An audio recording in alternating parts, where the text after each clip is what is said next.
Welcome, everyone. Good morning. My name is Eva Kubu. I'm the Associate Dean for Graduate Student Professional Development and Director of the Grad Futures Initiative at the Graduate School. We are delighted to see all of you on this Saturday morning. Today's event is not only about the food and being in communion with one another at your tables and finding things you may have in common with each other. Today is about professional development, and most importantly, it's about planning. Grad Futures offers professional development programs and resources to prepare graduate students with competencies, connections, clarity, and confidence.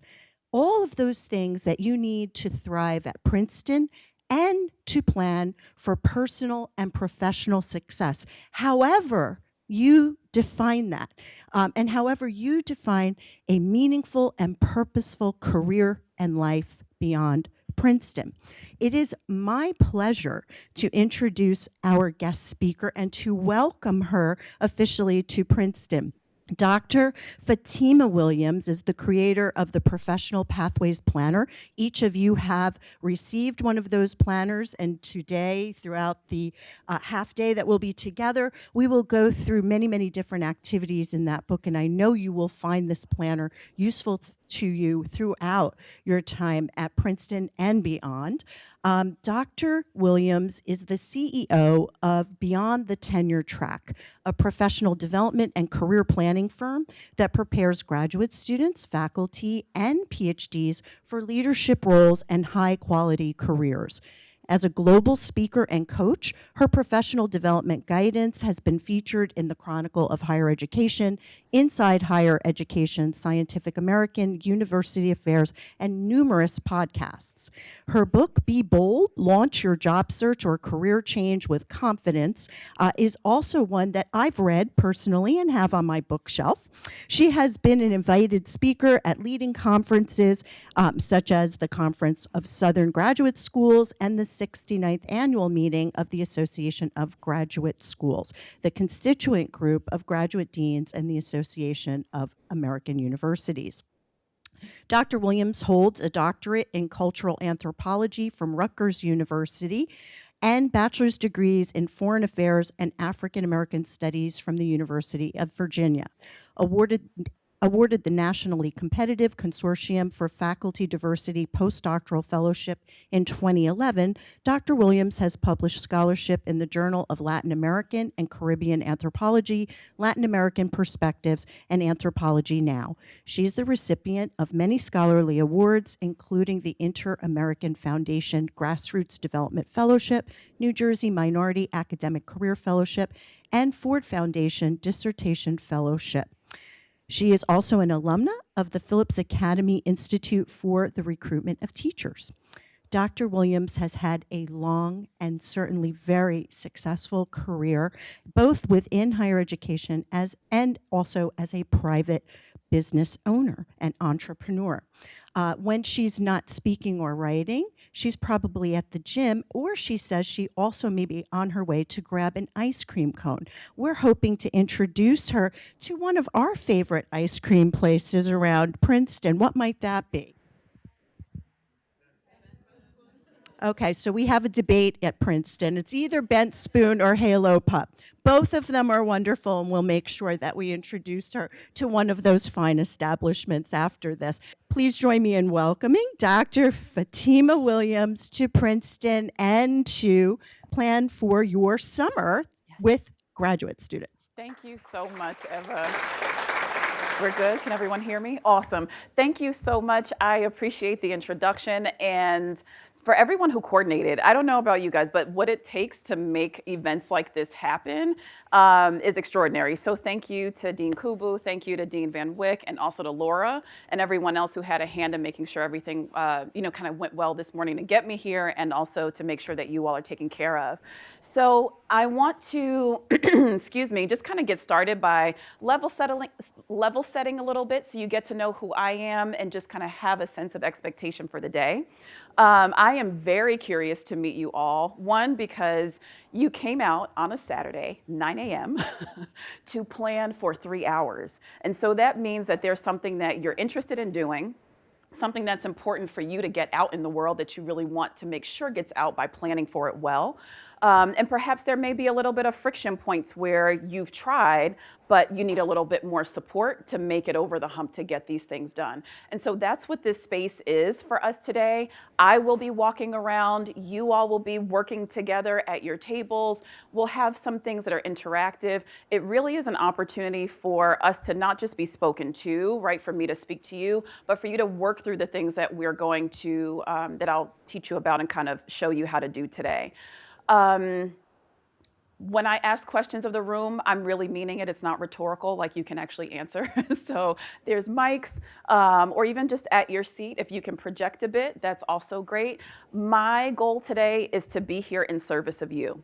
And so the agenda is also a little bit flexible as we go through. When I'm hearing what you're working on or areas that you may want a little bit more support in, we've got enough going on in this presentation to move around a little bit to make sure that we address the things that are important to you. So to get us started, let me just make sure yay, slides work. Let me just make sure that I hear a little bit about you. I've said some of the objectives for today. We will be working on summer plans. And so I think that's one of the key pieces that I want to make sure you take away today. How many of you have done IDPs? My IDPs, okay. So there's some of you who've done IDPs. I know that there's opportunities for you to do those things, but what we're gonna do today is really workshop on one or more of the goals that you have for this summer. So a little bit of active thinking around that. But I wanna hear what your reasons for coming out were today. What is one thing that you want to get out of today? One thing. Okay, time management. In what way? Yeah. When there's a lot of things that matter, right? Yeah. Understood. Yes. Yes, guilt-free breaks. Anybody else for guilt-free breaks? I will tell you this, one of my biggest things, I say everyone, it can get really, people can get very obsessive about planning, right? If you've seen bullet journaling, you've seen, you might use Pomodoro techniques. If you're like me, I use a paper planner and I use a digital calendar. I've got my system, right? But sometimes we can get so much into the system that we don't remember that the purpose of the system is to be in service to us, for our focus and our joy. So yes, we're gonna talk about how to be guilt-free this summer. I think that's a great place for us to go to keep moving. So what we'll talk about and kind of work through is a little bit of a methodology for doing this planning. So the structure that we're using to plan is also in the Professional Pathways Planner that you have. It's broken down in a little bit more detail, but basically there's 7 areas of whole life success. This can be it can feel like as an academic that you're always kind of going from one thing to the next, or you're kind of always juggling between things. And it tends to be because these are truly the 7 areas that you're likely juggling at any time. Now, we'll walk through what these are, but my caveat before we start is to say that the idea is not that you actually should be doing all these things at once. And with a proper planning, 90-day increments, and then also through your year, you will have a sense of when do I need to ramp up a little bit more on my leadership side or my networking side? When is it okay for me to kind of put that down for a little while and maybe focus more on funding or financial or career, right? And so the idea here is that we enumerate these areas so you know what they are, but also so that you're not pressured by having to do them at all times. Okay, so let me walk through these a little bit so you have a sense of what they are. Academic, we're thinking things like publications, coursework, things that need to be done to kind of get requirements done. So let's take publications off of that. Let's just say everything that would need to be done to kind of meet your base requirements, right? So that's comprehensive exams if you have that. That's dissertation writing. That would be, what else do you have that feels like I've got to get this done if I want to get this doctorate? Yes, teaching requirements, definitely. So that's your kind of must-dos, right? And these are in no order, so just because they're ordered here, don't feel like there's a ranking order. Networks and relationships. Nothing that you want to accomplish will be done alone. Whether it's the teaching and you need support from a peer or a mentor who can help you kind of create your first syllabus or refine a syllabus that you have. Whether it is looking for a postdoc. Yes, you can look online at online resources, but going through your network is going to also help to catapult you even more. So everything that you want to do in your graduate career and beyond is going to be facilitated by the people you know. And I know sometimes it can feel a little bit slimy to say, oh, networking. One, how do I do that if I'm an introvert? Two, I hate small talk. Anybody else? Right. How do I do that authentically? There's ways to do it. We'll tap into a little bit of that later, but I do want to make sure that you understand, because I would be doing you a disservice to say, yes, by your own merit alone and on your own, you're going to make your ultimate goals and the things that you want to do. We're just not built that way. We need support, and just like you will tap into support, those who you're in community with are also tapping into support. We need each other, and that's okay. The third thing is leadership. So these are things outside of the must-dos, right, to graduate. So maybe it's a committee that you're on or a student organization that you're a leader of, something like that. So anything that's developing for you a bit more of your leadership capacity, that's what we mean here. Personal, I block this out because it must be blocked out. Why? Because we want to have joyful summers, right? We want to make sure that when you do decide whatever your weekend breaks look like, that you actually get them and they matter and they're meaningful to you, right? So you don't have the inner critic saying, oh, you still have a few chapters to read or all of these things. It is truly allowing yourself to treat yourself with the same kind of discipline, honor, and respect that you would that number one up on this list. Right? We often will tend to show up for other things in ways that will make it work, but we don't always do that for ourselves, right? And so this is one of the things that we want to make sure we learn how to do, how to create a bit of space for ourselves in the goals that we have that are outside of our academic context, the things that you want to do, right? Career. I love what you said over here about being career-minded and kind of thinking about that along the way. That can be in professional development, right? So the skills and competencies that you're learning, and it can also be a bit more on the tangible side of learning the interview or learning to your particular way of networking and looking for opportunities to really get more experience in your desired career field, or just to build up more skills that allow you to go into wherever you want to go to, right? 6, I say financial and funding because these two are not the same thing, right? Another thing that I would say here that people won't always talk about, but that's why I get to come in and then I get to leave, right? I get to come in and say the things that maybe people won't say to you. Funding is important, we know that, right? So it's funding of where you are in the seat that you're sitting in now, and it's the research that maybe you want to do in the future or whatever is around your research. But then the financial is also you, the person. Right now, you're in a space that perhaps you're funded or there's things that are around you that may be supporting aspects of your research and your living, but you're also preparing for a life that will be beyond the academy, that will be beyond your doctoral degree, right? And so you want to start thinking now about what does it look like to be financially minded and create a vision for the future that I want. This matters in how you will, enjoy your free time, how you might raise a family, where you might go or what career you might choose, what region of the world you want to live in. So we want to be thinking about, yes, I'm here today, but what is my vision for my future after this in a holistic way? I often kind of joke and say, I'm a social scientist, right? So anthropology, we kind of have a hate relationship with capitalism and things like that. I won't go into it, but At the same time, we need to live, we need to eat well, we need to exercise, educate ourselves, and all of these things actually cost money. So I want to be the one to say, how about we think about it now while you've got a little bit of a container of safety, if you will, so that you can start to prepare and also use the resources that are here at Princeton to help catapult you moving forward. And then 7 is well-being. This is spiritual, mental, and emotional health. Right? I am of the mind that we are not just bodies who are doing work to create something in the world. We also have aspects of us that have to be developed and nurtured, right?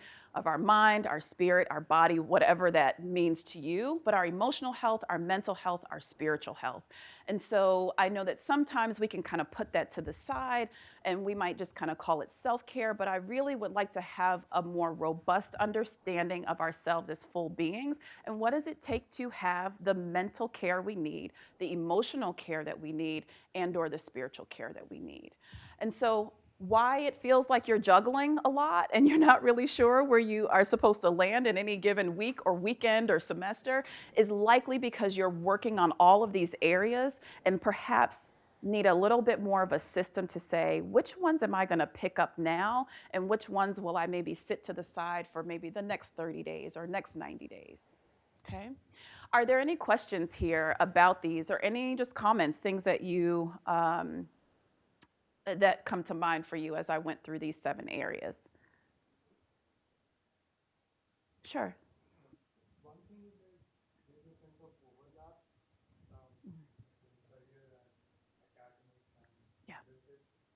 They probably used to go through it, but like how to kind of departmentalize things. Yeah, that's great. So there's a sense of overlap, right? And I think you're right. So some of why, and you don't have to use all 7 in that way. So if for you, maybe leadership and career might go together, right? You might kind of collapse them. So if it feels less overwhelming to collapse them, collapse them. You have full permission to do that. I enumerate them here a little bit because sometimes, for example, you may find that along your academic process, something new and exciting that you hadn't considered comes up, and then it makes you look at number 5, career, a little bit differently, right? And so I want to give breathing room for discovery, right? Breathing room for discovery and not having collapsed some things that perhaps in your future are not going to be collapsed, okay? But that's a great question. Thank you. So this is, you'll see this throughout the presentation. This is the second part of our methodology. So just to kind of level set for you, what we're going to do today and our time together is mostly the first 3 tiers of this. Actually, the first and then the third. So this is a planning process that I use to help people plan for their year and then to also plan for their quarter or 90 days or, as we're going to do, summer. Okay? Why? We have to, at the beginning of the year, and it can be for you the beginning of an academic year or the beginning of a calendar year. These are just kind of our natural kind of planning moments, right? But I usually walk people through this around December to plan for their next year. Leaders plan before they need the plan, right? So we plan November, December for the upcoming year. It gives you a chance to kind of decompress from the year, create some goals, assess where you have been and what's still working, what's not working, what you want to shift. And so what we're going to drop into today is a bit of that 90-day planning. But I will give you a bit of the kind of how we set the tone for the year so you can see how these 90 days kind of would build up to your annual goals or your yearly goals. Does that kind of make sense? So we have a big process that happens for the year, and then 90 days are a bit of reworking, refining, and that's what we're going to do today. Okay? So you see this word vision. This one is a really big one for me. Before we can get to the nitty-gritty of what you're going to do, we want to first start with what is the experience that you want to have? What do you truly envision for yourself in this year? So I'm going to say in this year because I kind of want you to zoom out a little bit and think about, we've already, a few months into the year, but what is the experience that you want of this year? What do you want this year to feel like, look like for you? And I know that can be a big question. it can be a big question. So I want to anchor us a little bit in how to think about it. If you have scrap paper, I think you've got journals. Let's take out the journals that you have, all right? So this is before vision. I'm just going to back up a little bit. Before we get to visioning for the year, I want to take a little bit of time to reflect on where you are right now. Before we move forward and try to plan for what was, here's one thing I know by this point of the semester. You probably have ideas about and thoughts about, and maybe a lot of inner critic voice about what hasn't been done, what you still haven't finished, right? I thought I would have submitted that article by now. I thought I would have fill in the blank, right? We all have it. There's things that by this point in the year, we just figured we would have done already. And that's natural. I want to normalize that. But what I also want to do is say, you've done a heck of a lot, right? From January till now, you've been consistent in some areas. You've accomplished some things. And by accomplishment, I kind of want to say like completed, right? You've completed some things. And then you've also made significant progress on some things. Those two things are different. And I want to make sure as academics that you understand how to acknowledge progress. It's a long haul for anything that you're trying to get done, like a dissertation. That's a long haul. So we don't want to wait until the end to celebrate. We want to acknowledge progress, right? Incremental points and milestones. So what I'd love to have you do right now is just in your journals, a little bit of free write, maybe 2 minutes. Just free write for yourself progress and accomplishments so far this year. And be generous as if you were talking to, you know, your 6-year-old niece or your favorite person. And this is in all of those categories, so we're not just talking about, you know, schoolwork, if you will, right? Did you go to the gym those 3 times a week for at least that month, even though you thought it was going to be 3 months? Did you send an email to someone you don't know, asking them, you know, a networking email, and it probably frightened you and took you like 3 days to write the email? Yay, you did it. Write it down. And so what we're going to do now is actually share out some of the things that you've accomplished, the things that you're proud of for having completed and or completed or made progress on. So we've got mics, and I specifically want you to come up to the mic because I want you to own your achievement. It's yours. Own your accomplishment. And you're smiling, so you're going first. I don't care how small it is. I don't care what you think about it. Give us the opportunity to celebrate you, okay? So you're going first, and then let's get somebody else on the mic. I would love to have at least 3 people on each side of the room. So if you're not sure that you even have something celebration worthy, then you should definitely be the one in the line.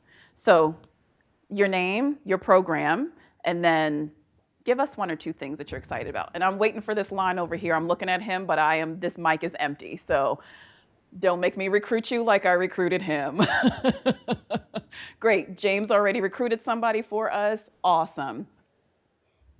And you're here with a beautiful headscarf on. Would you mind? Wonderful. Great. Okay. So I'm in mechanical engineering, but I study the physics of fluids. So this project is looking at how material from the ocean gets transported up out of the ocean into the atmosphere by bubbles bursting. Like when you have a sparkling soda or wine, you'll see the little drops coming up out. So we look at things that are captured by those drops, and it's a transport process from the ocean up into the atmosphere where things can be spread around the world.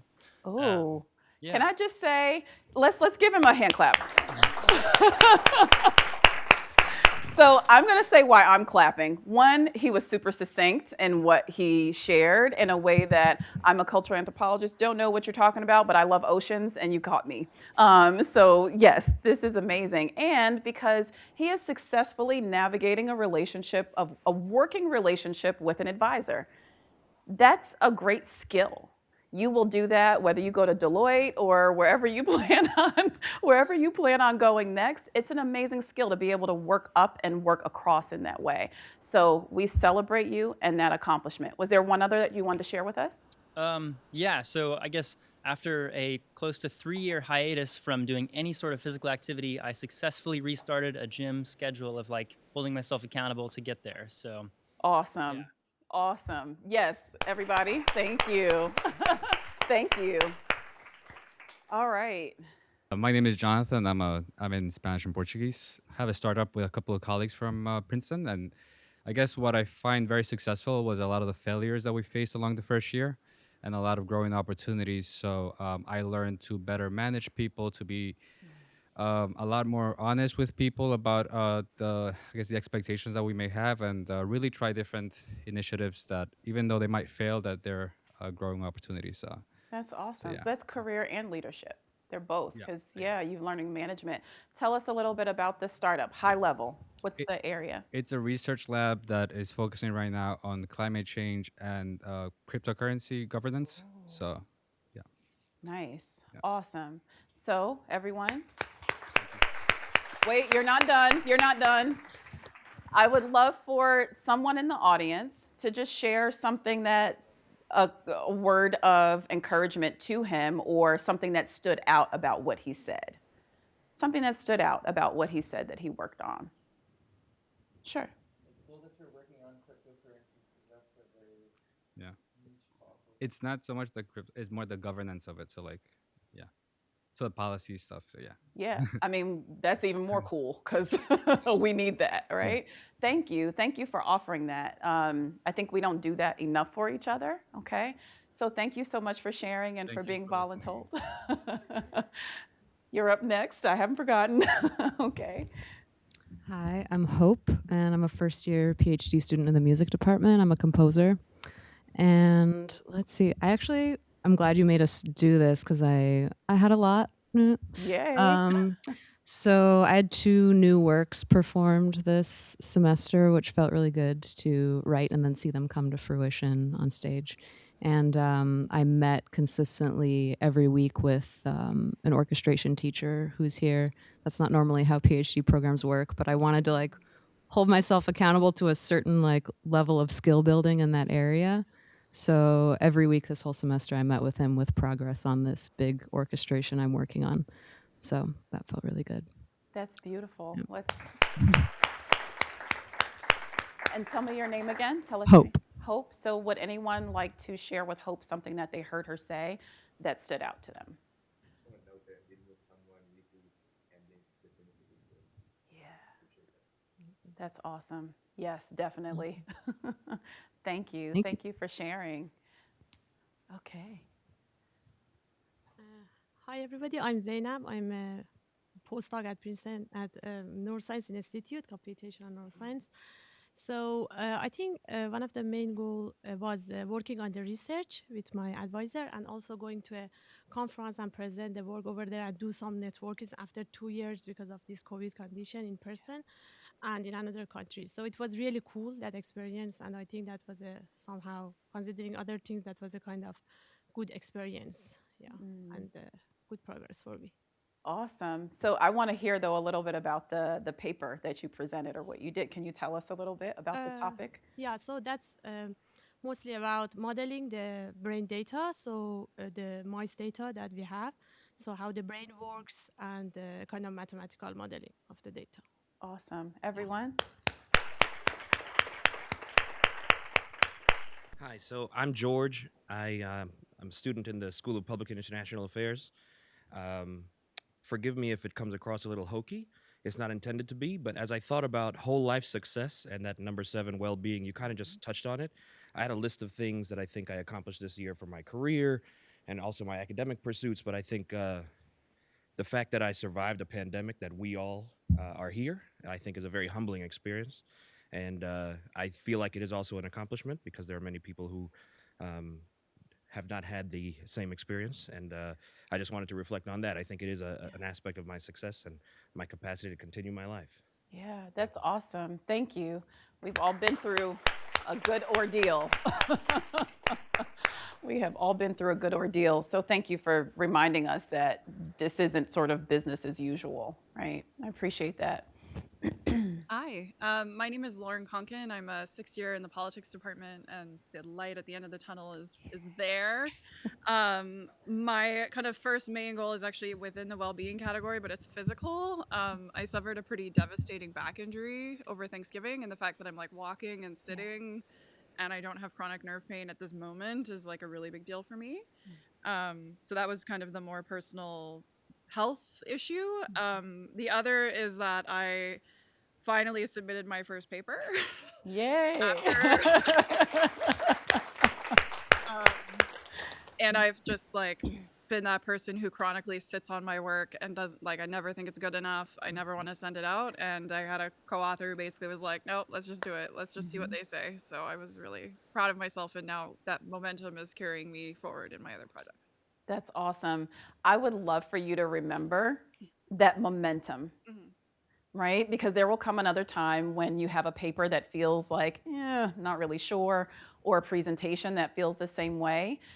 And the benefit of the experience that you've had is seeing that even with releasing it to the world, however it comes back, almost doesn't matter because you're in motion. Right? And so I'm sure there's probably a feeling, like an embodied feeling associated with, and usually it looks like this. Like it's done.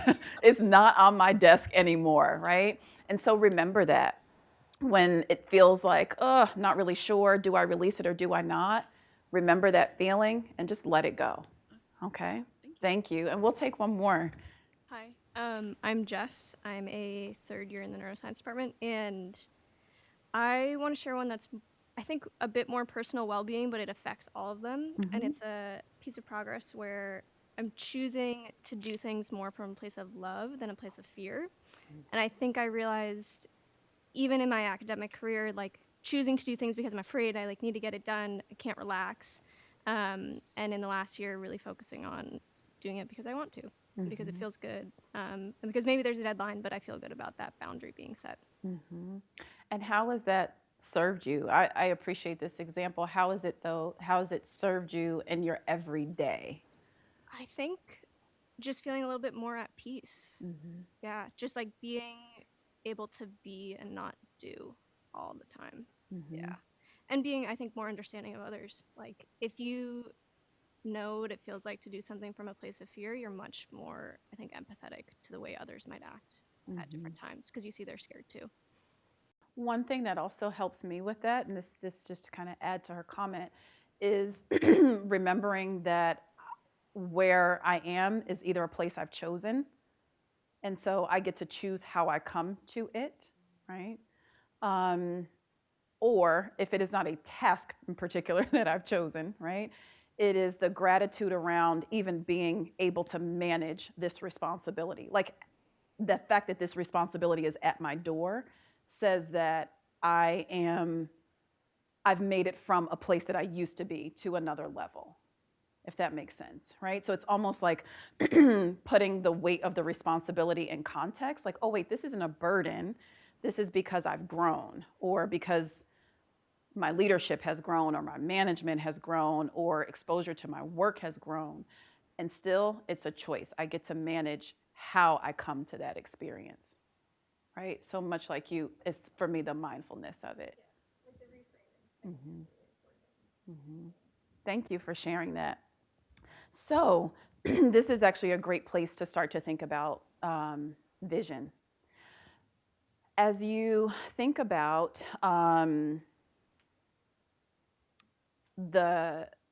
let me define vision for you first. How about that? So I think about vision and the practice of envisioning as what is my preferred picture for my life and work. And I put those two together because life and work tend to go together, right? Life and the impact that we're making. And sometimes our impact is not just limited to the work that we're doing, as in research and coursework and things that get produced. It's also family and friends, and it's all these things that are involved, right? But what is my preferred picture of my life and work? And then the other is, how do I want to experience this year? And so I'll give you a shorthand way of how I help people kind of walk through this process. And it's through choosing a guiding word. Do you ever do that? Like the beginning of the year, sometimes you'll choose a word that may frame for you. How many of you have done that before? Okay. Do you remember your words, your guiding words? Okay, so you're going to be able to back me up on this. Why a guiding word? Just a one-word reference that reminds you in moments when things are hectic and decision making gets a little bit tough or you're feeling overwhelmed. It can be a word that brings you back to a center to say, wait, this is how I said I wanted to walk through this year. This is how I am organizing myself, my time, my energy. So it's a quick reference that can help to focus you and inspire you when things get hectic, right? And the other one is it can help you with decision making and also resource allocation. What do I want to say yes to or no to? Right? When opportunities come up, what am I saying yes to or no to? Sometimes this guiding word can help to frame what's important for you and keep you focused. And so a way to think about a guiding word or some prompts that can help is, what do I want to amplify, right, in this year? Maybe what do I want to amplify? I'll give you an example of one that when I've done this in the past, one that really stood out to me was a faculty member saying that for her, she just wanted to amplify, like for her, the feeling was nourishment. She's like, I just want to feel like I'm nourished. She'd just taken a provost position. She was still teaching. She also had research, that she was doing, all of these things starting to pile up. And she said, what feels to me like really good is just feeling like I'm nourished. And for her, it was meaningful to her, right? As she explained it, it was because when I get busy, I'm not drinking enough water. I'm not actually, she's like, I literally feel dry sometimes because I'm split in so many directions. So if I can remind myself in any moment that I want to be nourished, it reminds me to take care of myself. It reminds me to kind of step back. It reminds me to kind of put things in order and perspective. Right? For other people, it's different. Someone, like my word for this year was consistent. I just want to be consistent. I get to define consistency, right? But I want to be consistent in certain areas. So it can be, what do you want to amplify or what do you want to develop? So I'll give you some examples and I invite you to come up with your own word that would guide what is the experience that I want to have in this year. So these are some examples of people who've been in my programs before. Abundant, paced, that one really stood out last year. I think that was at a retreat that I did at the top of 2021. This is 22. Yeah, 2021 was paced because people were starting to feel the picking up after, the pandemic kind of coming on a downslope. And so things were starting to feel like they were a little bit out of control. And someone's paced. I just need to pace myself. I want to remind myself that not everything has to happen at once. Just want to pace myself. So I'll give you a minute to just think through what's a word that feels like it could be a guiding compass for you in this year. I would like to just say, as you're thinking about, I would love to hear how you're thinking about this word being useful to you. How this word might be useful to you as you're moving forward, okay? So we don't have to share that out just now because I want to make sure that we get to this part. But remember, we do vision first because we want to be sure that your planning is rooted in the way you want to experience this year. So let's get to a little bit of free write. Now we're going down to the 90 days, okay? And thinking about what it is that you want to accomplish in this 90 days. You may have some longer range plans that you're working on, right? For the academic year or just for this year that are milestones for you. So just give yourself the chance right now to free write thinking about what are the things that you want to accomplish this summer. And you can see on page 23, there's a place for you to be able to write on here. You'll see the areas that say summer, so you can plot that there, and just even if there's more than 3 that come to your mind right now, it's okay. We'll do some work around it. And for those of you who feel like you might want a little bit more prompts around this, if it's just the kind of blank open page isn't working so much for you, take a look at page 44. So I want to preview this for you because on page 44, it's called the Resume and CV Builder, but what it breaks out is some core areas that maybe you would be working on in any given year. So if you feel like you need a little bit more meat to help you think about what you want to accomplish this summer, this can be a helpful list for you. Okay. So you have a list that you've been working on of things that you'd like to accomplish this summer. How many of these lists feel a little bit too long? Yay, that's why we free write first. Yes, so you can just kind of let the ideas flow.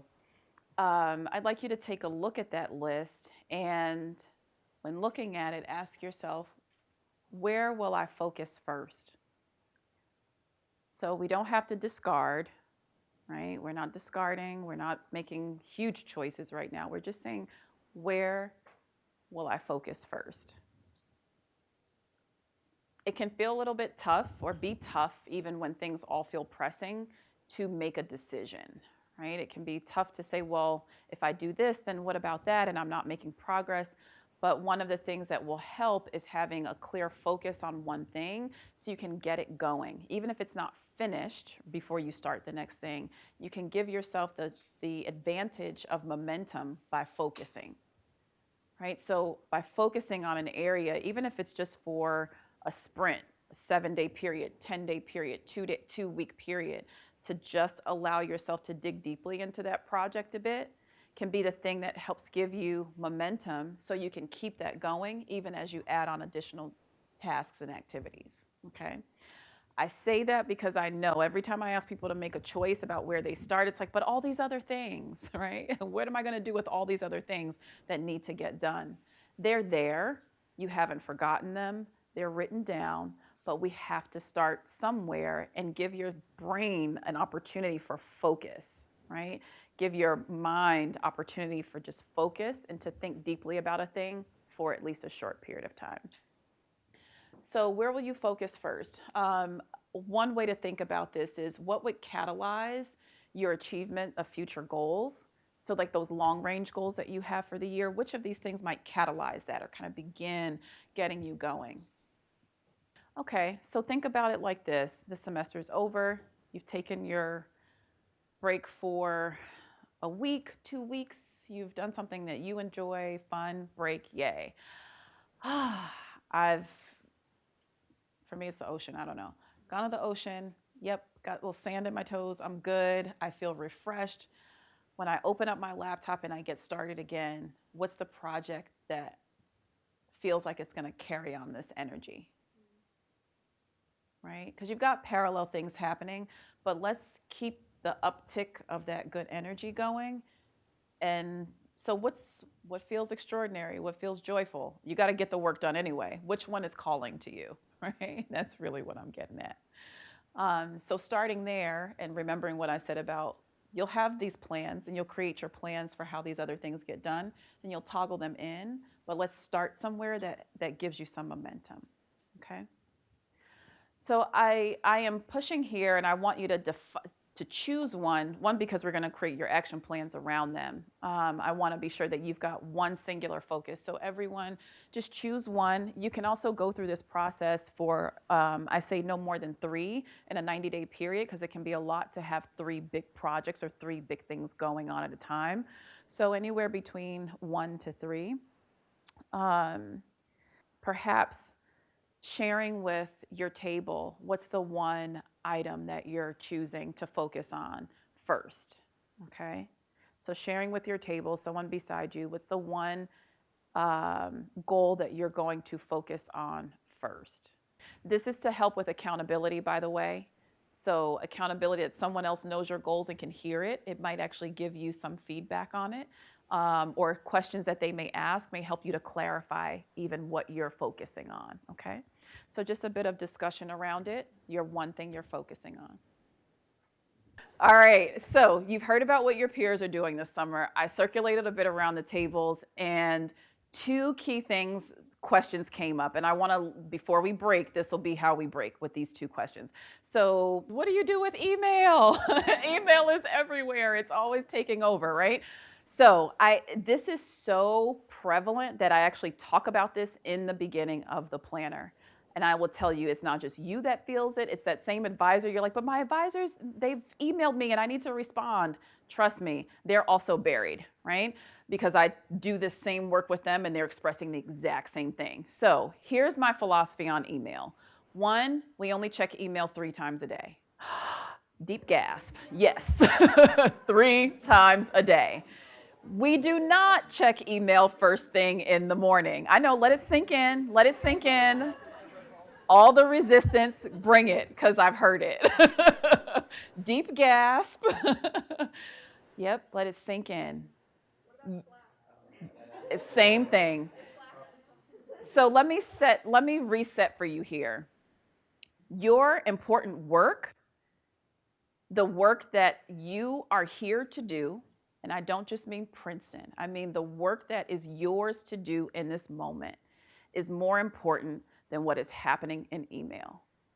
You and your work are worthy of moments of deep concentration and commitment. More so than what room are we meeting in and did you print out whatever for the whatever meeting. Your work and you are more important than all of that, right? So we honor you and why you are here by committing space for deep work. Deep work doesn't have to always mean long work. It just means I honor it by giving it its space and by giving it my best energy. So if your best energy is, you know what, I'm more focused in the mornings, I do better in the energy zone of 10 a.m. to 1, then the way I'm going to create my days and my weeks and the best of my ability, my courses, the ones I'm teaching and the ones I'm taking, whatever it is, I am going to have the mind of, to the best of my control, honoring my work, whatever that work is for the season. If it's research, if it's a paper, if it's something that you're trying to get off the ground, I will try my best to honor my work by giving my work my best energy and my best time. Some of you, that's early in the morning. Some of you, it's later on in the evening. Whatever your energy zone is, that's fine. But it's knowing it so that you know how to move the small things around it, right?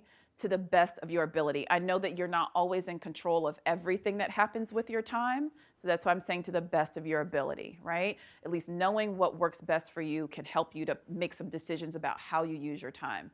So email, again, my philosophy is 3 times a day. We do not check email first thing in the morning. It will derail you. Your first thoughts are then on triage. What needs to get done? What haven't I done? Because the problem with email is that it's not just communication. A lot of people are using email and, of course, Slack for work, right? So work is actually happening in email. So you're opening something it's like, oh, I just wish where's the meeting room that I need to go to? But then there's all these action steps that have to be taken. But it's like, wait, I haven't even had my first cup of coffee yet and I'm working on action steps already. I'm not ready for that yet, right?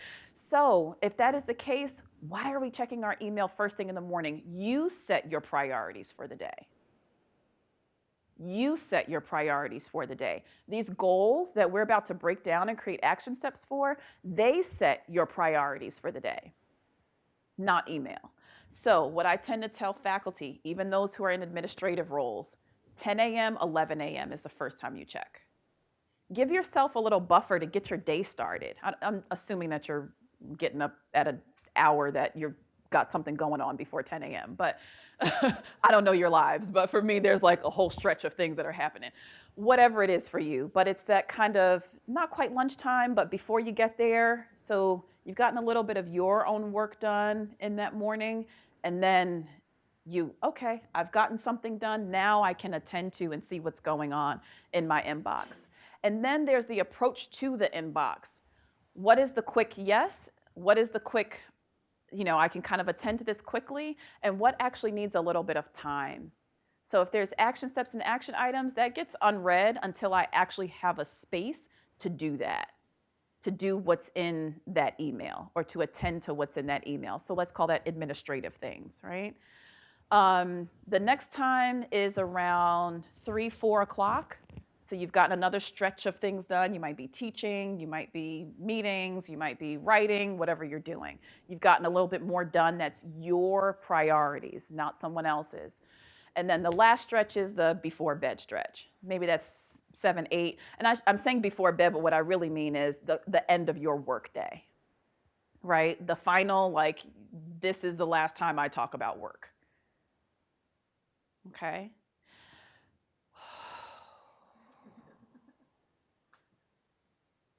Who could try that for a week? Okay. Who will try that for a week? Yes. Awesome. And I'm going to invite you to connect with me on LinkedIn, on Instagram. I want to hear yay or nay. How many of you have notifications on for Slack, notifications for your for email? Do you really need to be notified to check your email? You know it's there. You know it's there. It's an impulse for you to check it. So you don't need notifications for it. Turn them off.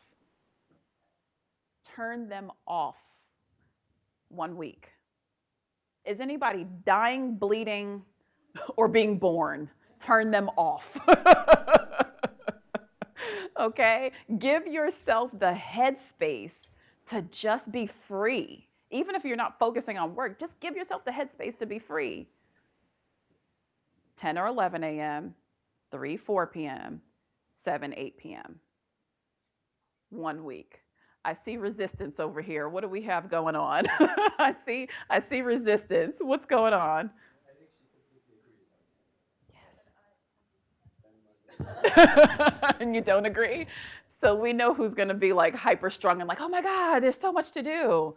I mean, sometimes too, you kind of need to think about it. Have you ever read an email so quickly that you actually missed what it said? Yeah. When you're on this like go, go, go, you're not actually computing what is being said. When I feel like I'm out of balance, I do a little bit of a check, and that's one of the things I ask myself. Do I have electronics in the bedroom?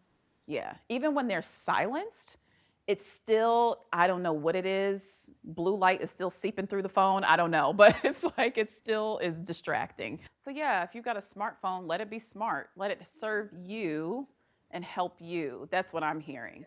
Yeah, and I think also what I'm hearing is she's getting peace of mind by knowing that if something is happening to people that are important to her, that would, be worthy of breaking the flow of her concentration on work that matters, or just life, that she's got a backup for that, for how that can get through to her. Okay, awesome.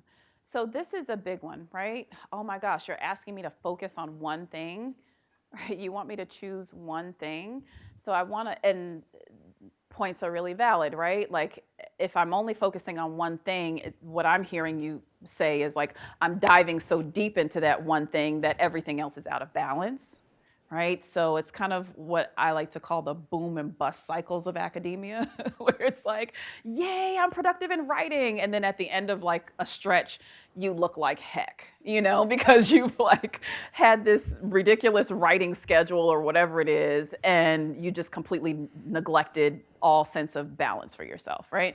And then the other is, but wait, what happens with all these other projects, or am I going to neglect them? So a little bit of how, 2 ways I think about kind of focus and deep work. One, like to think about work in sprints. Now this comes from like agile project management, but the short of it is thinking about deep dives happening in short periods, right? And when I say deep dives, I don't mean deep dives and in this time I've stopped exercising, I stopped eating the way I really want to and need to, I stopped socializing. No, it just means in this stretch of time, my largest pie of how I use my work hours is going to be spent on this project, right? So you kind of hear 2 concepts in there. One, I think about time as a pie.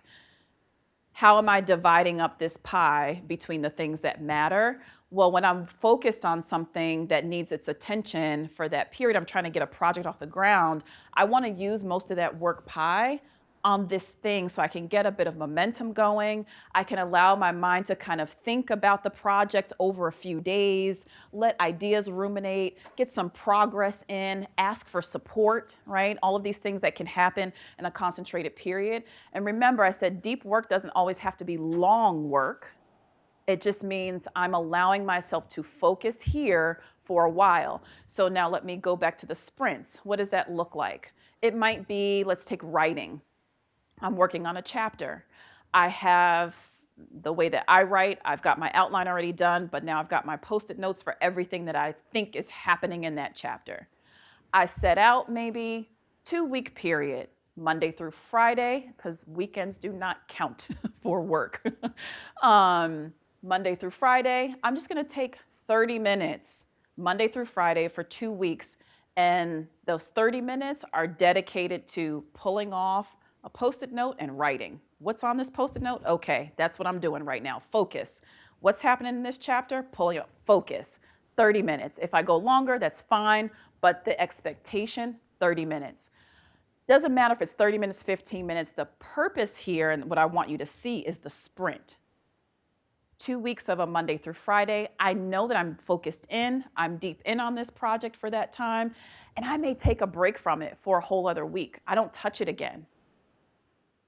I give myself a chance to break. Maybe I'm adding in some other work that needs to happen, right? Some other projects that are happening. But the idea is you're allowing yourself periods of focus and backing up, giving yourself a chance to go deeper on the work, back up a little bit from the work, switch to something else if you're having parallel projects, right? So it's just a way to help you think about how to have a little bit of focus on a project that needs consistency. And then if you're adding in a second project, so, maybe after you've taken your week break, you're adding on, okay, I really need to start running, statistical analyses on this thing. Maybe it doesn't happen every day. It's just a couple days, but that's happening in your next sprint. Okay, so thinking about things in terms of sprints can help, or in terms of, I have this work pie, and this time that's happening in this work pie, how much am I dedicating to which item?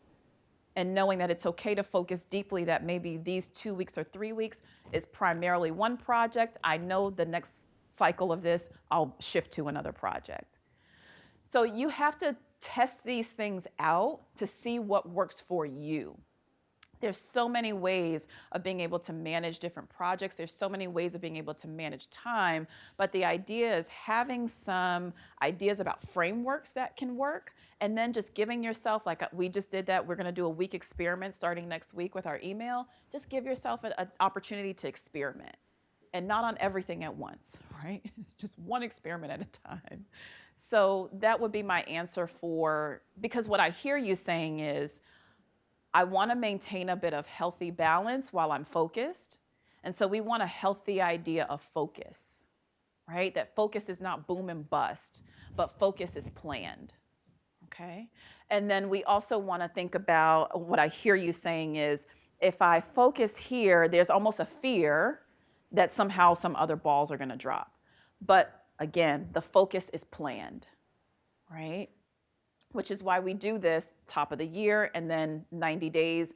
And what we won't do today, but you'll see in the planner, is more of how do then I take this 90 days and work that through a week, every week.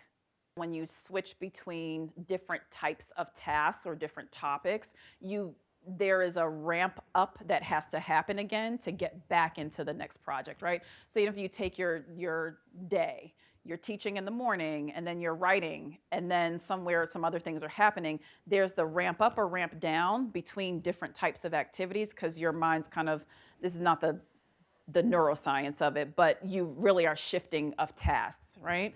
And shifting of frames of thinking and modes of thinking. So one of the ways I say to do this, or one of the things that you can do in a day, is knowing what you have to get done in a day. What are your anchors? So for example, if you're teaching or you have a set lab time, then what is your best energy zone to work around that to get done what needs to happen. So if you know for you, let's say lab time is very intensive and it's happening in the afternoon, then maybe your morning has something lighter. It's still significant, but it's lighter for you. So you can get it done, give yourself a bit of a buffer before you go into the next thing. Right? So it's allowing yourself to see where do I need energy in these different projects and what will allow me to get done in that day, the main things that need to get done. So you can build around it. Okay?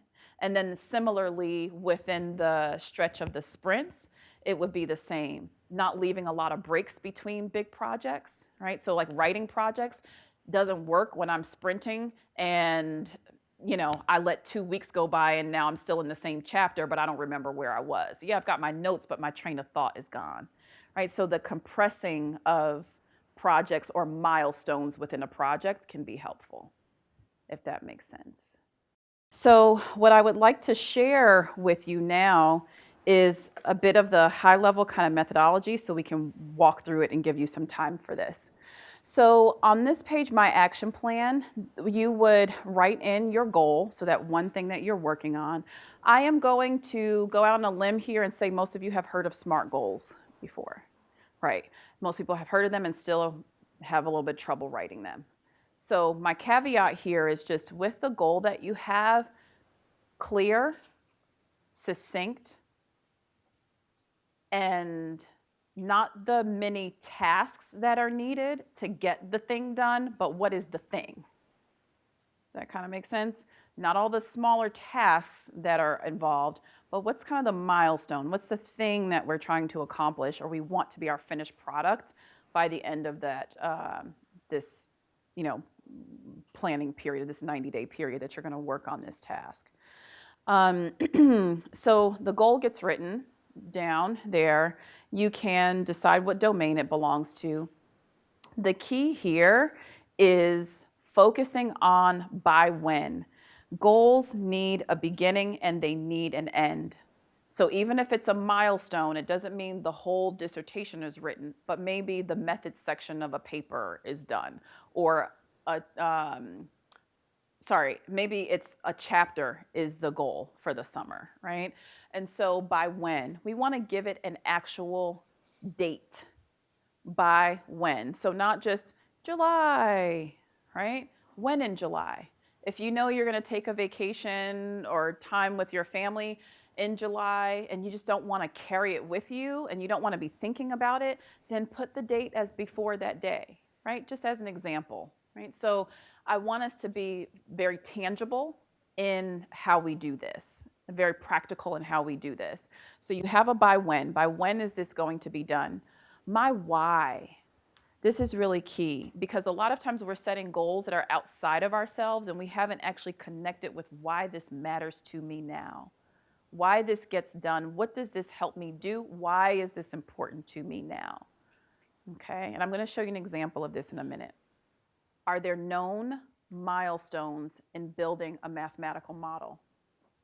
So are there key moments or actions that need to be hit to know whether you're building a model or not? Even if it's going a different way than what you thought, are there known milestones?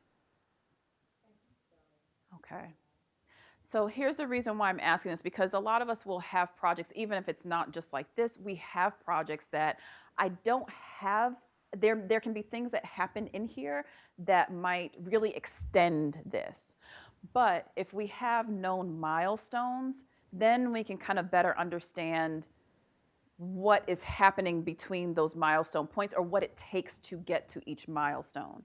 So we may not know exactly how long it takes, but just having a general understanding, you can build in your buffer.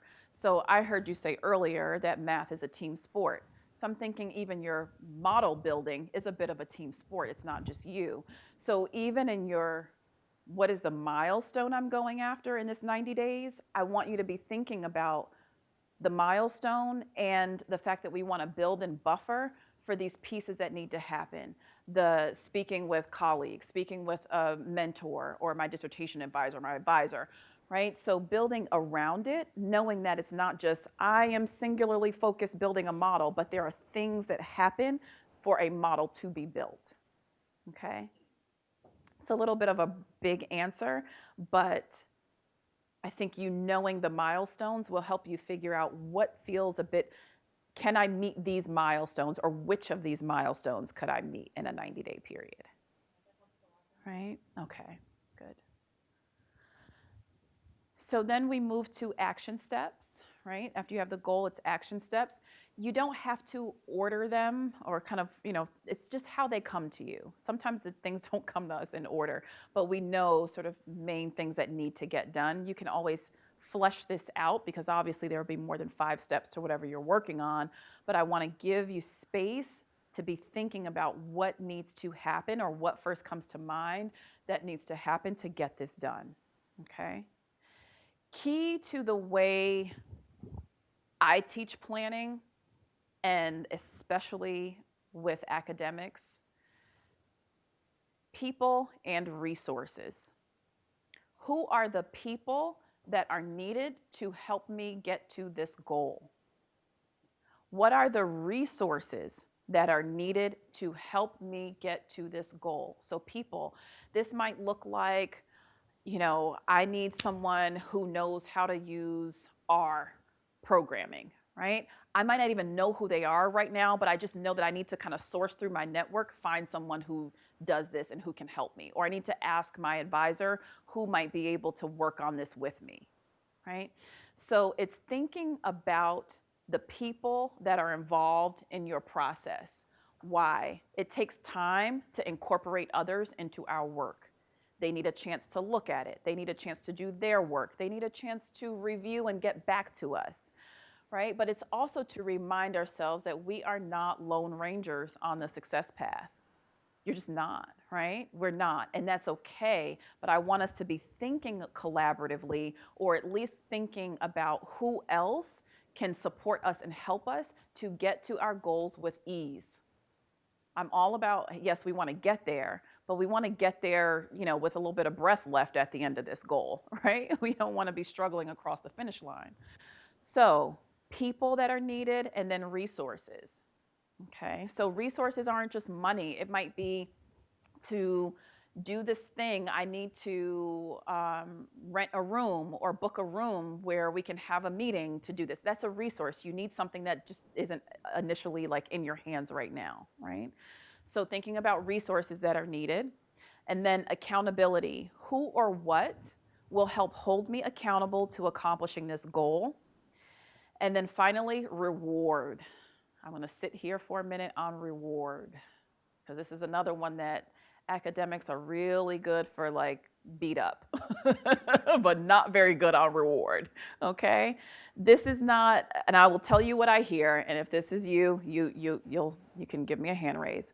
But this is what I should be doing. I don't need a reward for this. All right, that's a big one. Yeah, this is what I'm supposed to be doing. I don't need a reward for this. And so let's just think about, how do I honor my efforts?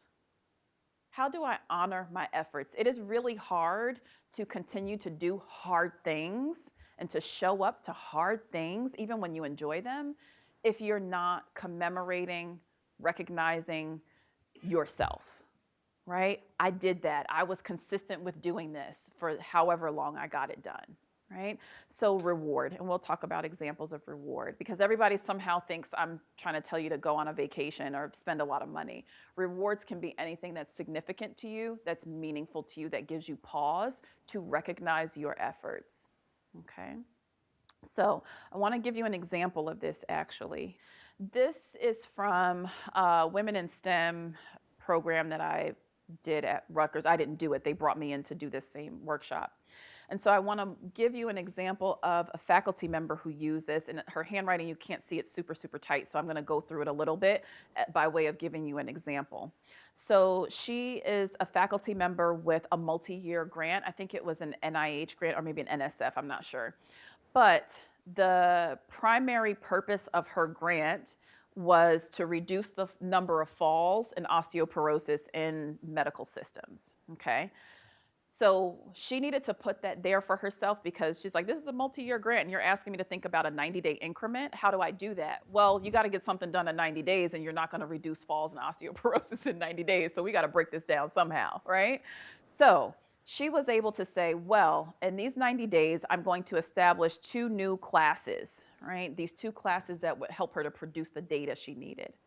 So that gave her something very specific to focus on in this long-range plan that she had. So she then has her why. For her, it is significant to impact the health of all New Jersey citizens because it's a New Jersey-based research grant that she has and working with hospitals throughout the state. So that was her why. That's important to her. Now, her action steps. She needed to establish her Newark team, her New Brunswick team, and then set screening dates, train new leaders, set dates for new classes, right? These are high-level things that came to her mind as she decided this is what needs to happen in these 90 days. Is this her whole project plan? No, right. But it's sort of anchoring activities that can help her get started and she can kind of organize within here, right? So with people and resources, she actually had names of people that she knew she would need support from. Sometimes when we do this, you may actually not have a name of a person, but you know a function that you need them to support in your process, okay? And then resources, she said she need time. I'm like, good luck. And then students, better chance. Okay, she has a better chance with the students part. But it helped her to see what she needs, okay? Accountability. I thought this was amazing that she did this. Monthly meetings, monthly team meetings, right? So why am I highlighting this particular form of accountability? Because it's public. It is not just her saying, I'm gonna put it on my calendar that accountability, yay, every 3 days I'm gonna sit down and do this project. She did it in a way that gave her public accountability. So now it's a shared goal, or at least even if the work is not shared, it is communicated in a space that will hold you accountable to completion, or at least they're gonna be asking you, so how's that thing going that you talked about, right? So we all can find our ways to have accountability, even if it is not gathering a collective or having someone sit with us on our work. I'll explain some ideas in a minute.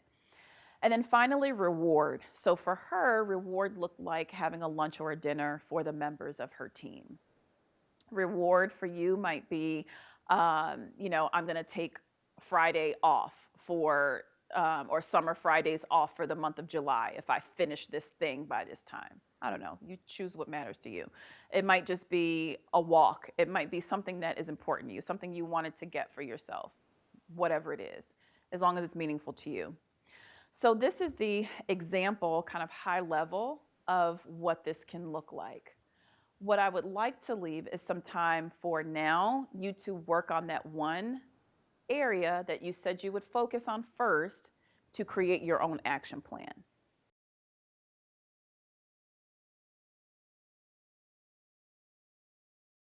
When you feel overwhelmed, it can be an opportunity to pause and what is the decision that is in front of me right now?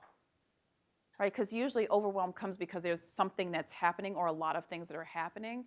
And so even just asking yourself the question, what is the decision that's in front of me right now, might surface for you what are actions you can take to choose where you want to be. Alleviate the overwhelm by making a choice or even understanding what the choices are that are in front of you. Right? And that's not to say that thinking about these choices won't feel a little bit overwhelming too. Like, I don't know how I'm going to do both of these things, but they both have to be done.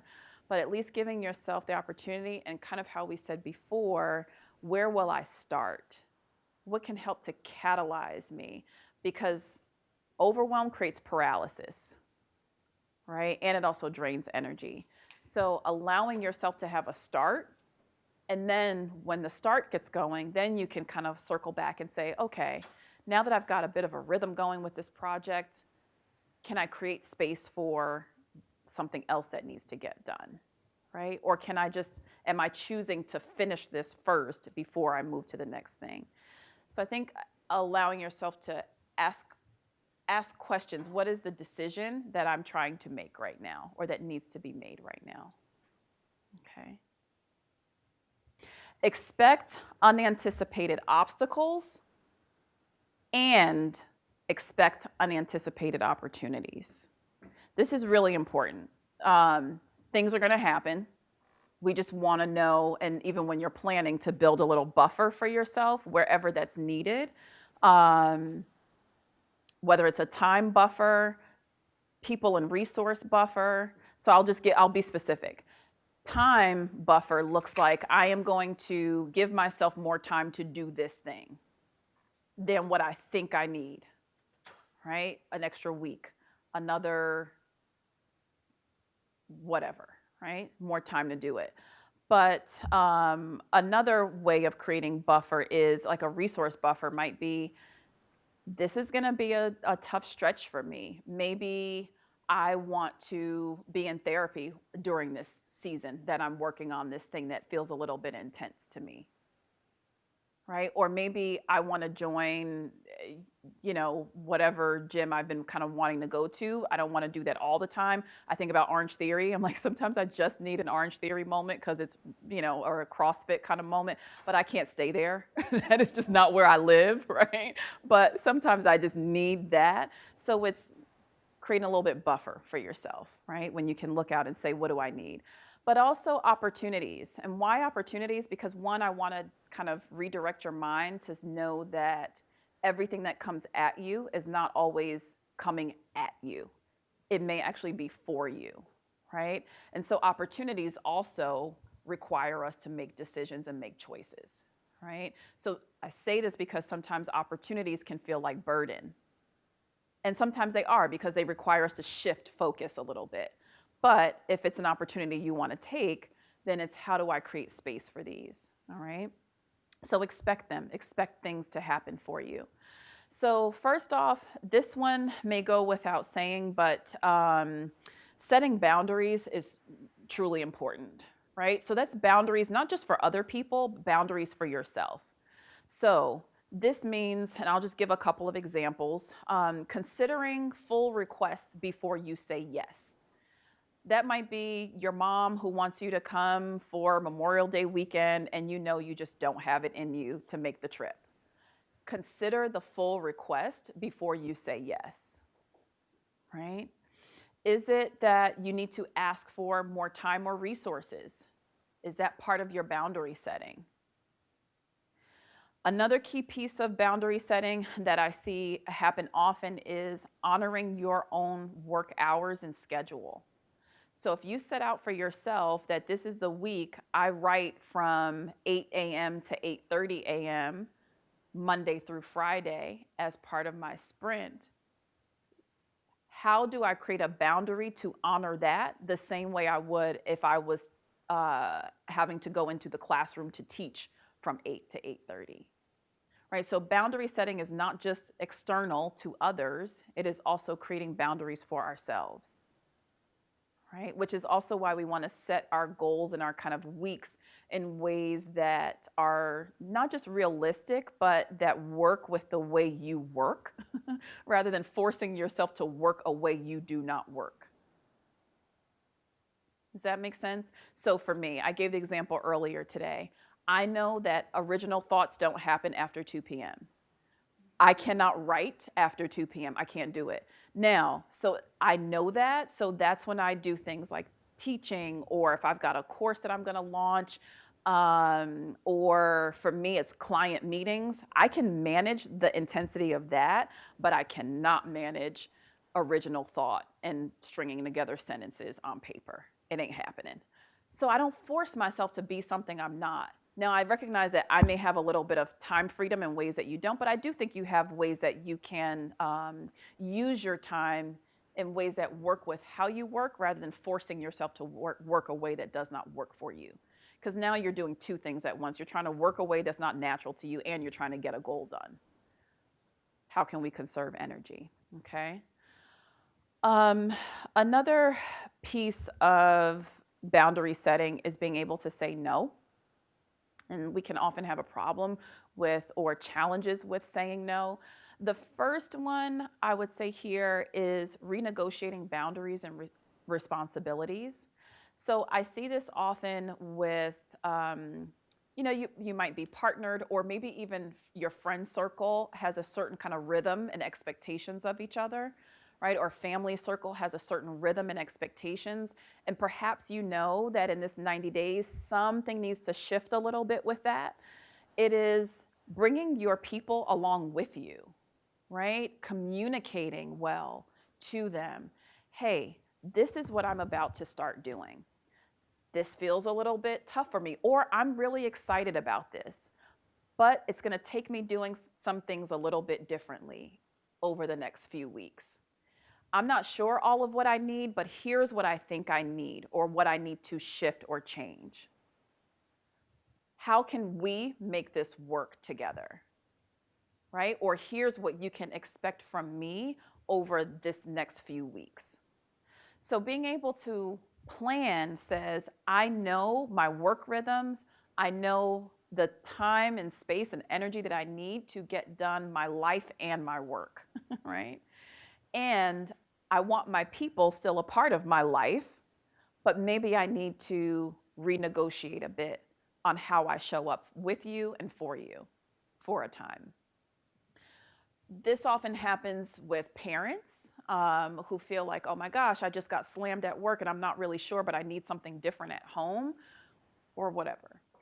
Being able to communicate it helps to get ahead of things and to alleviate pressures and disappointments of your own and then those who are around you. Okay, so not all boundary setting is just saying no, it might be renegotiating roles and responsibilities for a time. All right. And then there's if no just feels too hard, there's other reframes that you might have. This sounds like a worthwhile project. However, I don't have bandwidth at this time to give it the attention it deserves. It's a nice thank you for asking me to be on your board or work on your committee or join your thing. I can't right now, right? It can be a way to say that if you have a hard time just saying, I can't right now. And if it's something you want to do and you want them to revisit the request, I'm not able to at this time, but I may be able to and give them a distant future time frame. Okay. So that's boundaries. Any questions on boundaries? Because I'm going to shift to another key thing that happens to help you get goals done. Boundaries. Any of these in particular feel like they are something that you might need in this next 90 days in terms of boundaries? Which one? Just anybody? Just one. Yes. Mm-hmm. Yeah, I don't try to handle other people's emotions. You can't manage. But what you can do on the front end is be as clear. If loving is a word for you, loving as you can. But the way you communicate what's happening will also help to set some of the tone, right? So you're not apologizing for needing to make other choices at the moment. It's really, I am communicating this because I care about this relationship and I care about our friendship, family, whatever it is, right? And depending on the level of intimacy of the relationship or how much you are relied upon in that relationship, it may be asking that person. And so here I think about partners and spouses or people cohabitating who have shared responsibilities. It can often be very helpful to ask the other person, I know I won't have as much time. What are the things that are most meaningful to you that I'm able to show up at or do? Right? So it's not just I am telling you all the things. Sometimes that is appropriate, but sometimes it's also appropriate to ask their feedback so you can incorporate that in and they are heard. And even when they're heard, it doesn't mean you're going to take everything under advisement, that you're going to do everything they want. You don't have to say that, but again, it's information for your choice making and it's also communication to keep your relationships healthy. Okay.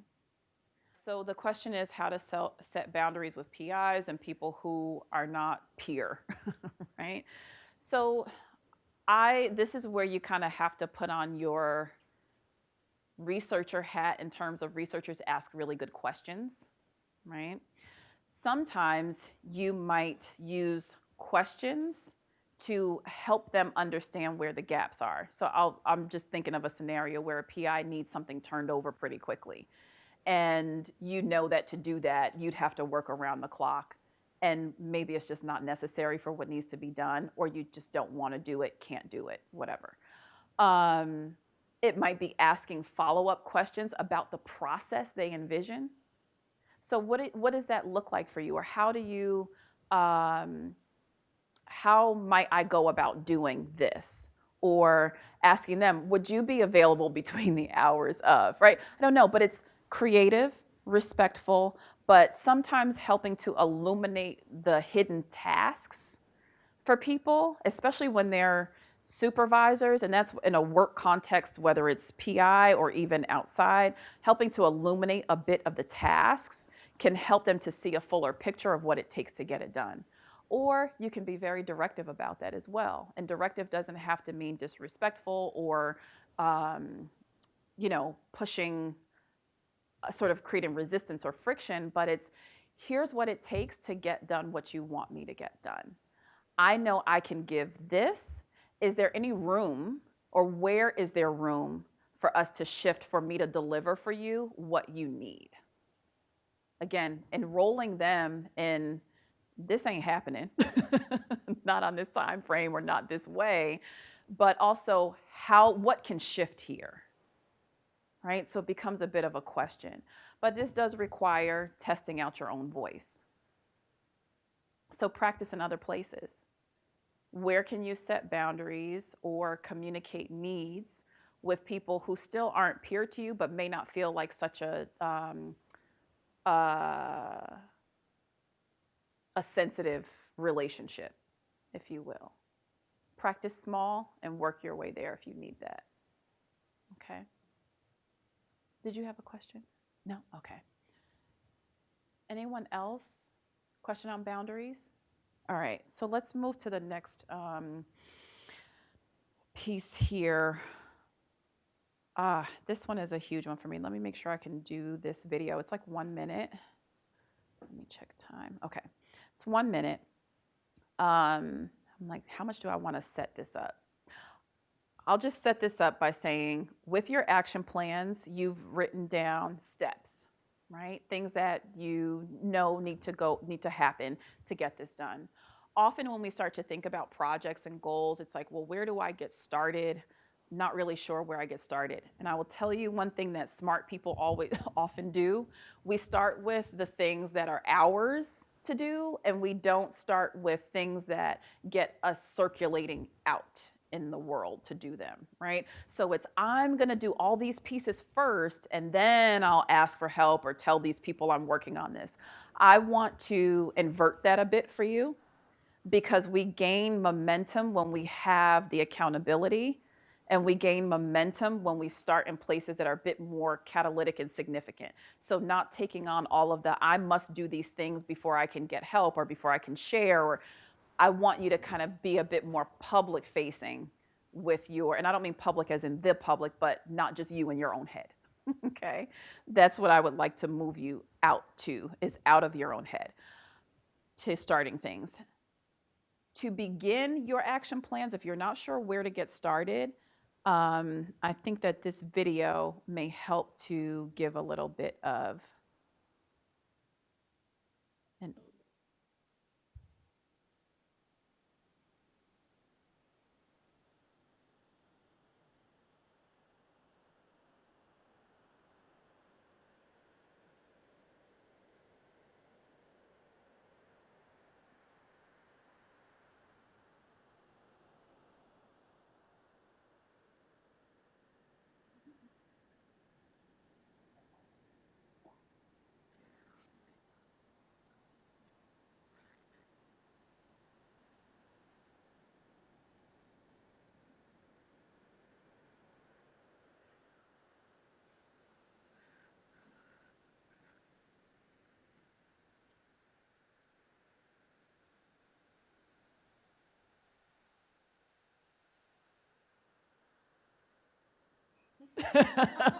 Yay, corny professor. What I am going to say is not as scientific as what he is doing right now, but We want to start with actions that will catalyze other actions, okay? Notice how with him, it was something small. It didn't need to be, I'm gonna tackle the biggest part of this project first, but what of what you have listed would help to create momentum, okay? So whenever you're stuck, it is, what's the first domino? Just ask yourself, what's the first domino? What's the first domino? And likely it's not a lot of thinking and planning. You've probably done a good bit of that already on the project. It's likely something that gets you in motion, working with others, talking with others. But ask yourself whenever you're stuck, it may even be mid-project, okay, where do I go now? Or how can I be advancing this? What is the first domino? All right. When you look at your action plans that you've created, what looks like to you, can you identify a first domino? So take a look at your action plans. I think it was page 24. So FocusMate is a platform. There's a free version of it, so you don't have to pay for it if it's just to try it out and test it out, or even to use it for a while if you're not using it very heavily. But you're basically paired up with a person somewhere in the world for whatever time period you want to sit down and get focused work done. And what it looks like is kind of the cross between a Google Calendar and then a Zoom meeting. So you open up a calendar, or you open up FocusMate, you decide when do I want to work today, or what 50-minute block or what 25-minute block do I want to work. And the system will pair you with someone around the world who is also working at the same time. And you both just show up at the top of the session, in one sentence or less, you say what you're working on, you keep your cameras on, you go on mute, and you now have a co-working partner, right? It's free, it's easy, but it's a great way to body double so that you have accountability without having to do a lot of work for it or explaining what you're doing or any of that, right? But if I said, okay, tomorrow at 11 a.m., I'm gonna sit down and do this thing, someone has already been matched with you. And so there's the courtesy of, I'm not going to not show up for my session, right? So one, it helps you to be deliberate about not just what you're gonna get done, but the fact that you're actually going to sit down and do something, right? That I am planning to do something in this time. And it's been kind of cool for me to meet people around the world. I mean, we don't talk much, but you get to hear interesting things that people are doing and, other time zones and other parts of the world. So that's a little bit of a hack as well if you need a bit more support on things that feel a little bit more lonely. All right. And then the work closing practices, which usually, if you're like most people, once something is done, you're like ready to jet. You're ready to be done. It's like you can't pack up the computer fast enough. You can't wait to be out of there. But I will tell you one thing that can be very helpful to the future you is taking 2 minutes to just write down, where am I now, or where am I going the next time I sit down to do this? Bullet points. It does not have to be the project plan for tomorrow, but a quick train of thought is what you're looking for. Where was I going next with this? I'm not going to do it now, but where was I going? So then when you sit down tomorrow to work on this data that you're analyzing again, you kind of have your cheat sheet a little bit. Oh, I was thinking this. Okay, I thought I would try this next. And then you can just kind of roll with it rather than the next time you sit down to work on that, you're spending 15 minutes trying to remember where you were last on the project, right? So it's helpful from a day-to-day or even like a Friday, you end up a work session and then Monday, you're gonna work on it again. A whole weekend has passed. You're not really fresh with it. This can be very helpful. Okay, and then another piece might just be packing up your space. This is super important for working from home as well. Signaling to yourself that work is finished here, right? So it's not leaving your computer around and the articles that you were working on or looking at or whatever. It's packing those things up so that the space gets to shift to be something else, right? Especially for me, a lot of the work from home, I was at my dining room table. I was like, oh my gosh, I can't take this. Pack it up, right? Pack it up and put it out of visible sight can help to shift to, okay, now this is family time, or now this is, I'm gonna play whatever games I'm doing or watch whatever I'm doing, whatever it is, okay? So we are almost at time, and I wanna leave just a couple minutes then for questions. Of course, there's things that we did not do, but I want to flag for you something that is pretty important on page 38. Okay, this can be your thinking about this after and how to begin to integrate these things. As we talked about with wellness and well-being, these things are key. We often hear about self-care, and I want to push that a little bit to think about community care, all right? Sometimes we actually don't just need the self. We need the community to help care for us, right? And sometimes it requires a little bit of sharing with others what you need in a bit more vocal way than maybe what you normally would. Hey, I'm going through a stretch of a little bit more work on this, and I want to hang out a little bit more. I need time to be able to hang out or kind of decompress from these things, whatever it is. But it's allowing yourself not just to be on your own to get these things done, but recognize that you are also in community with others and have support with others. So on this page, what you'll see, and I would invite you to do later, is thinking about the members of your community, your support team. That can be family, friends, spiritual advisors, whoever is a part of your sort of inner circle, therapist, whatever it is. These are people that you might be tapping into a little bit more in these 90 days, right? A lot of times we go into deep work, we tend to go very solo and self-isolate. How do we not do that so that we can still get the benefits of our community, right? And then having a go-to list of self-care or recreational activities. Why do I put this here? Because a lot of times my experience with academics is we get so focused on the work, we forget the things we enjoy.